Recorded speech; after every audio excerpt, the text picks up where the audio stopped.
రోజురోజుకీ ఆటతీరు మార్చుకుని తన మాటలతో ఆడియన్స్ హృదయాలు గెలుచుకున్నాడు. అంతేకాదు ప్రతి టాస్కులో అదరగొట్టాడు.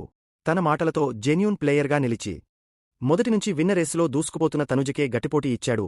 బిగ్ బాస్ హౌస్తో పాటు ఆడియన్స్ మనసు గెలుచుకున్న కళ్యాణ్ విజేతగా నిలిచి ట్రోఫీని అందుకున్నాడు. ఇక Kalyan big boss winner prize మనీతో పాటు రెమ్యునరేషన్ వివరాలు తెలుసుకుందాం. తెలుగు బిగ్ బాస్ విన్నర్కు 50 లక్షల ప్రైజ్ మనీ.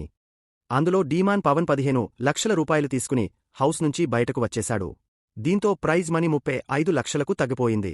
అలాగే కళ్యాణ్ వారానికి 2 లక్షల రూపాయలు వరకు తీసుకున్నట్లు టాక్. దీంతో మొత్తం 15 వారాలకు గాను రూపాయలు 30 లక్షల పారితోషికం తీసుకున్నట్లు టాక్. ప్రైజ్ మనీ 35 లక్షలు, రెమ్యునరేషన్ 30 లక్షలు కలిపి 65 లక్షల వరకు కళ్యాణ్ పడాలా అందుకున్నట్లు టాక్.